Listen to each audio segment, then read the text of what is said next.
Guys, എല്ലാവർക്കും പുതിയൊരു വീഡിയോയിലേക്ക് സ്വാഗതം. പാലക്കാട് വൺ ഡേ ട്രിപ്പിന്റെ ഫൈനൽ പാർട്ടാണ് ഇത്. ഓൾറെഡി നമ്മൾ ഫസ്റ്റ് പാർട്ട് സെക്കൻഡ് പാർട്ട് ചെയ്തിട്ടുണ്ട്. അപ്പൊ അത് കാണാത്തതാണെങ്കിൽ കണ്ടിട്ട് ഈ പാർട്ട് കാണാൻ ശ്രമിക്കുക. എന്നാൽ മാത്രമേ നിങ്ങൾക്ക് ഒരു കണ്ടിന്യൂഷൻ കിട്ടുള്ളൂ. കൂടാതെ നിങ്ങൾക്ക് ഇഷ്ടപ്പെട്ട് കഴിഞ്ഞാൽ നിങ്ങൾ സബ്സ്ക്രൈബ് ചെയ്തൊന്ന് സപ്പോർട്ട് കൂടി ചെയ്യുക.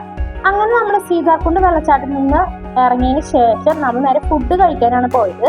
ഫുഡ് കഴിക്കാൻ പോയത് ഹൃദയ മൂവി വന്നതിനൊക്കെ ശേഷം ഫേമസ് ആയിട്ടുള്ള അയ്യപ്പൻ ചേട്ടന്റെ കടയിലേക്കാണ് പോയത്.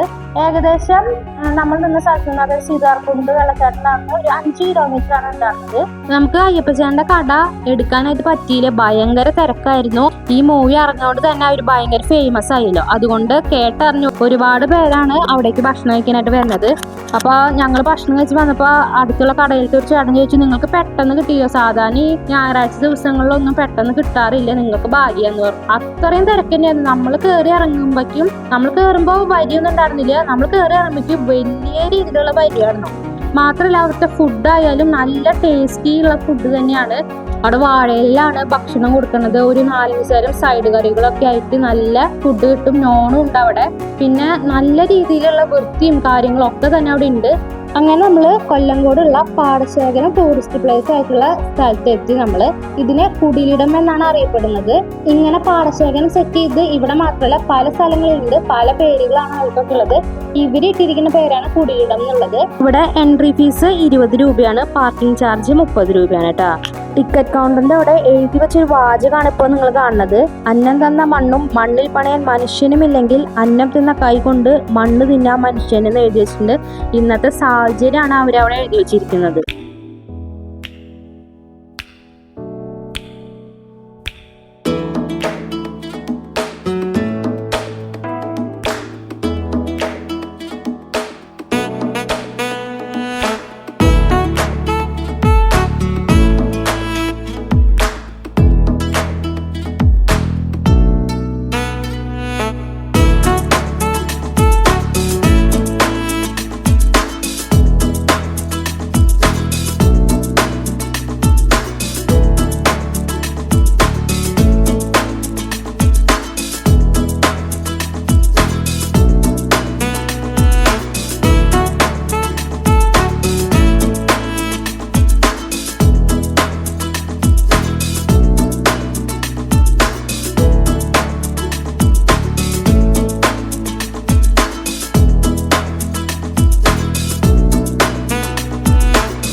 കൊല്ലങ്കോടിനോട് യാത്ര പറയാൻ പോവാണ്.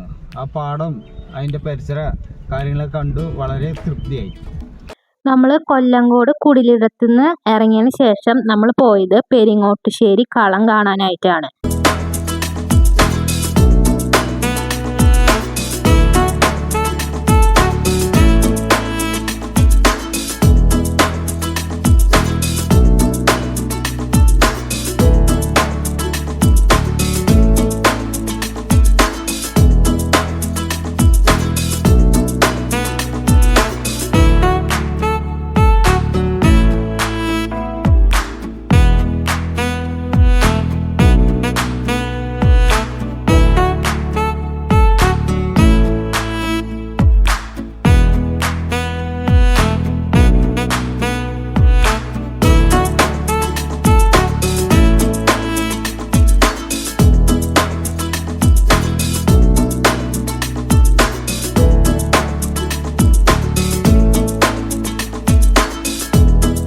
ശരി, കളത്തിലേക്ക് വന്നില്ല. അപ്പൊ കളത്തിന്റെ ഉള്ളിൽ കയറി നോക്കാം.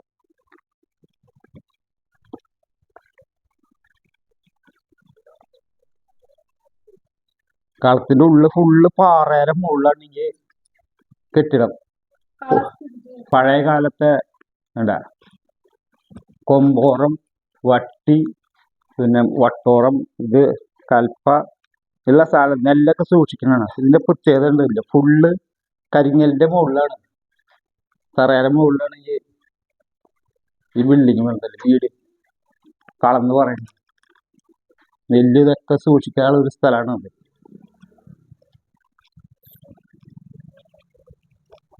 ഈ കളന്ന് ഉദ്ദേശിക്കുന്നത് എന്തിട്ടത്? കളന്ന് പറഞ്ഞാൽ നെല്ല് കൊണ്ടുവയ്ക്കാണ്. ഇതിന് 4 ദിവസത്തെ നെല്ല് ഇവിടെ കൊണ്ട് സ്റ്റോക്ക് ചെയ്യാം. ഇത് ഫുള്ള് പാറയുടെ മുകളിലല്ലേ? പാറിന്റെ മുകളിൽ തന്നെ. എത്ര കാലമായിട്ട് പഴക്കം? 140 വർഷം പഴക്കമുണ്ട് ഈ വീടിന് കേട്ടാ. കശ്മീർ 140 വർഷം പഴക്കമുള്ള വീടാണ്. ഫുള്ള് പാറയുടെ മുകളിലാണ്. ഞാനിവിടെ എന്റെ ഭർത്താവിന്റെ അമ്മയും ഇവിടെ ജോലി ചെയ്തായിരുന്നു. ഞാൻ മരുമകളാണ്. അതിനുശേഷം വന്നപ്പോ ഞാൻ വന്നിട്ട് 27 കൊല്ലം. ഇപ്പോഴും ഇവിടെ നെല്ല് കൊടുന്നിട്ട് കൊണ്ടുവന്ന് നേരത്തെ ആള് പോയിട്ട് മെഷീനായിരുന്നു. ഇപ്പൊ മെഷീനാണ്. അത്ര ആളൊന്നും കിട്ടുന്നില്ല. അപ്പോഴും നെല്ല് ഇതിൻ്റെ ഉള്ളിൽ സൂക്ഷിക്കുക. 4 ദിവസം നെല്ല് സൂക്ഷിക്കാനുള്ള സ്ഥലമാണ്. പിന്നെ ഇപ്പൊ ഫുള്ള് മാന്തോപ്പായില്ലേ 4 ദിവസം. ഇപ്പൊ വെച്ചതാണ് ഇതൊക്കെ 3 വർഷമായിട്ടുള്ളു. ഇപ്പൊ ഇവിടെ എല്ലായിടത്തും ഫുഡ് എപ്പോഴൊക്കെ ഉണ്ടാവുക? ഇപ്പൊ അവര് എല്ലാ ദിവസവും വെച്ചതായിരുന്നു. ഇപ്പൊ അവധി ദിവസം മാത്രമേ വെക്കുന്നുള്ളൂ. ആളില്ലാത്ത കാരണം. എന്തുട്ടൊക്കെ ഉണ്ടാവാറ് ഫുഡ്? 3 കൂട്ടം കറിയുണ്ട്, സാമ്പാറ്, മീൻകറി, മീൻ പൊരിച്ചത്. കാലത്തുണ്ടാ? കാലത്ത് ഓർഡർ ഉണ്ടെങ്കിൽ ആളില്ലെങ്കിൽ മാത്രം. ഉച്ചക്ക് ഏകദേശം എത്ര ഊണ് പോകും? നോക്കിയാ ചിലപ്പോ കുറയും. അപ്പൊ പോവില്ല. ശരിട്ടാ. പെരിങ്ങോട്ടുശ്ശേരി കളം പണി കഴിപ്പിച്ചിരിക്കുന്നത് പാറയുടെ മുകളിലായിട്ടാണ്. അതുപോലെ തന്നെ കളം ചുറ്റപ്പെട്ട് കിടക്കുന്നത് മലനിരകളായും പാടങ്ങളുമായാണ്. കളത്തിന്റെ മുൻവശം ആദ്യകാലങ്ങളിൽ ഇതുപോലെ പാടങ്ങൾ തന്നെയായിരുന്നു. പിന്നീട് അത് മാന്തോപ്പുകളായി മാറി. കണ്ണിന് കുളിർമയേകുന്ന വളരെ മനോഹരമായ കാഴ്ചകളാണ് ഞങ്ങൾ പോയ എല്ലാ സ്ഥലങ്ങളും ഉണ്ടായിരുന്നത്. നമുക്ക് അവിടുന്ന് പോരാനായിട്ട് തോന്നില്ല, അത്രയും മനോഹരമായ സ്ഥലങ്ങളാണ് അവിടെ ഉള്ളത്. ഇപ്പൊ നിൽക്കുന്നത് മുതലമട റെയിൽവേ സ്റ്റേഷനിലാണ്. കണ്ടില്ലേ, മുതലമട റെയിൽവേ സ്റ്റേഷൻ. ഇതിന് പ്രത്യേകത ഈ റെയിൽവേ സ്റ്റേഷൻ 2 പാളങ്ങളുടെ ഇടയിൽ പ്ലാറ്റ്ഫോമിന് ഉള്ളിലായിട്ട് പേരാൽ നിന്ന് പ്രത്യേക ഒരു വൈബ് ഉണ്ട്. കൂടാതെ ഈ സ്ഥലത്ത് 1-2 സിനിമകൾ ഷൂട്ടിംഗ് നടന്ന സ്ഥലമാണ് മുതലമട റെയിൽവേ സ്റ്റേഷൻ. ഒന്ന് ആടുജീവിതം, മറ്റേത് വെട്ടം, വേറെയും പടങ്ങളുണ്ട്. അപ്പോൾ നമുക്ക് ഇതിനെ ഒന്ന് കവർ ചെയ്തിട്ട് കാണിക്കാം. ഇനി നമുക്ക് അരിയാലിൻ്റെ ഭാഗങ്ങളും കാണാം. അത് ഭയങ്കര സ്ട്രെയിറ്റ് ആയുള്ളൊരു പ്രത്യേക ഒരു രീതിയിലാണ് ഈ അരിയാൽ. 2 പാളങ്ങളുടെ ഇടയിൽ, ഞാൻ നേരത്തെ പറഞ്ഞ 2 പാളങ്ങളുടെ ഇടയിലാണ് നിൽക്കുന്നത്. ഇവിടെ 3 പാളങ്ങളാണ് നിൽക്കുന്നത് റെയിൽവേ സ്റ്റേഷൻ ആയതുകൊണ്ട്. അപ്പോൾ അതൊന്ന് കണ്ടു നോക്കാം, എങ്ങനെയിരിക്കും അറിയാം. കേരളത്തിലെ മനോഹരമായ റെയിൽവേ സ്റ്റേഷനുകളിൽ ഒന്നാണ് മുതലമട റെയിൽവേ സ്റ്റേഷൻ. മുതലമടയെ അറിയപ്പെടുന്നത് മാംഗോ സിറ്റി എന്നാണ്. നിരവധി സിനിമകളുടെ ലൊക്കേഷൻ കൂടിയാണ് ഈ മുതലമട റെയിൽവേ സ്റ്റേഷൻ. മലയാളം ഉൾപ്പെടെ അന്യഭാഷാ ചിത്രങ്ങളും ഇവിടെ ചിത്രീകരിച്ചിട്ടുണ്ട്. ദിലീപിന്റെ വെട്ടം സിനിമ, അതുപോലെ ദിലീപ് മമ്മൂട്ടി കൂട്ടുകെട്ടിൽ ഇറങ്ങിയ മേഘം, മോഹൻലാൽ ശിവാജി ഗണേശൻ കൂട്ടുകെട്ടിൽ ഇറങ്ങിയ യാത്രാമൊഴി, അതുപോലെ പ്രണവ് മോഹൻലാലിന്റെ ഹൃദയം, ലാസ്റ്റായി ഇറങ്ങിയ ആടുജീവിതം ഉൾപ്പെടെ ഈ റെയിൽവേ സ്റ്റേഷനിലാണ് ചിത്രീകരിച്ചിട്ടുള്ളത്. മുതലമട റെയിൽവേ സ്റ്റേഷനിലേക്ക് വരുന്ന ഭൂരിഭാഗം ആളുകളും റെയിൽവേ സ്റ്റേഷൻ സന്ദർശിക്കാനും ആ ഭംഗി ആസ്വദിക്കാനുമാണ് വരുന്നത്. നമ്മൾ ഈ റെയിൽവേ സ്റ്റേഷനിലേക്ക് ചെല്ലുമ്പോൾ ഇവിടെ ഷൂട്ട് ചെയ്ത സിനിമകളുടെ സീനുകളാണ് നമുക്ക് ഓർമ്മ വരിക. പ്രധാനമായും നമുക്ക് വെട്ടം സിനിമയിലെ ആ സീനാണ് ഓർമ്മ വരിക. ഞങ്ങൾക്ക് എല്ലാവർക്കും വളരെ ഇഷ്ടമുള്ളൊരു സിനിമയാണ് വെട്ടം സിനിമ. ആ സിനിമയിലെ ദിലീപ് ചാടുന്ന ആ ഒരു സീൻ നമുക്ക് അവിടെ ചെന്ന് ഓർമ്മ വരും. വളരെയധികം നൊസ്റ്റാൾജിയാണ് നമുക്ക് അവിടെ ചെന്ന് കഴിഞ്ഞാൽ തോന്നുക. അധികം ജീവനക്കാരോ ട്രെയിനുകളോ വരാത്ത മനോഹരമായൊരു റെയിൽവേ സ്റ്റേഷനാണ് മുതലമട റെയിൽവേ സ്റ്റേഷൻ. പൊള്ളാച്ചി പാലക്കാട് റൂട്ടിലാണ് മുതലമട റെയിൽവേ സ്റ്റേഷൻ സ്ഥിതി ചെയ്യുന്നത്. ആദ്യകാലങ്ങളിൽ മീറ്റർ ഗേജ് ആയിരുന്ന ഈ റെയിൽവേ സ്റ്റേഷൻ അടുത്തായാണ് ബ്രോഡ് ഗേജ് ആക്കിയത്.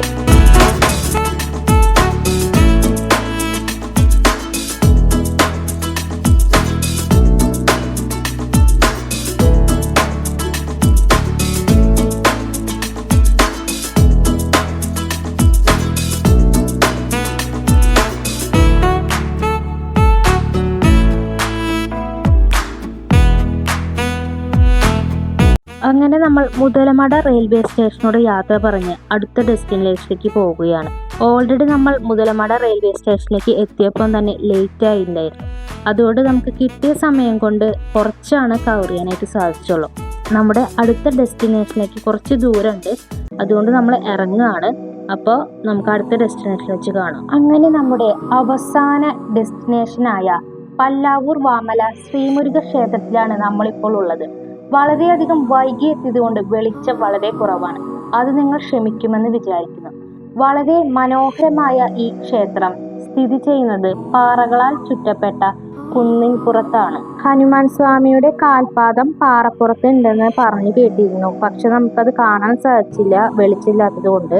പാറയായതുകൊണ്ട് അമ്പലത്തിലേക്ക് എത്താനായിട്ട് കുറച്ച് ബുദ്ധിമുട്ടുണ്ട്. അപ്പോൾ സൂക്ഷിച്ച് കയറണം. പിന്നെ രാത്രിയായ വളരെയധികം ബുദ്ധിമുട്ടാണ്. ലൈറ്റും കാര്യങ്ങളൊക്കെ കുറവാണ്. നമ്മൾ നമ്മുടെ മൊബൈൽ ലൈറ്റ് കൊണ്ടാണ് കയറിയതും ഇറങ്ങിയതും. നമ്മൾ കയറി കുറച്ച് കഴിഞ്ഞാൽ കുറച്ച് പടികൾ അവർ അവിടെ തന്നെ പാറയമേ തന്നെ സെറ്റ് ചെയ്തിട്ടുണ്ട്, അതിലൂടെ കയറാം. അങ്ങനെ നമ്മുടെ പാലക്കാട് വൺ ഡേ ട്രിപ്പ് ഇവിടെ അവസാനിക്കുകയാണ്. ഏറെ നാളത്തെ ആഗ്രഹമായിരുന്നു ഞങ്ങൾക്ക് കൊല്ലങ്കോട്ടേക്ക് വരണമെന്നുള്ളത്. കൊല്ലങ്കോട്ടേക്ക് മാത്രം വരണമെന്നായിരുന്നു ഞങ്ങളുടെ ആഗ്രഹം. പക്ഷെ ഞങ്ങൾ 6ഓളം സ്പോട്ടുകളാണ് കവർ ചെയ്തത്. അതിൽ ഞങ്ങൾക്ക് വളരെയധികം സന്തോഷമുണ്ട്. നിങ്ങൾക്കും പാലക്കാട്ടേക്ക് ഒരു വൺ ഡേ ട്രിപ്പ് വരണമെന്ന് ആഗ്രഹമുണ്ടെങ്കിൽ ഞങ്ങളുടെ ഈ 3 പാർട്ടും കാണുക. അതിൽ എല്ലാ ഡീറ്റെയിൽസും ഉണ്ട്. കൂടാതെ ഗൂഗിൾ മാപ്പിൽ എല്ലാ വഴികളും ക്ലിയർ ആയി കൊടുത്തിട്ടുണ്ട്.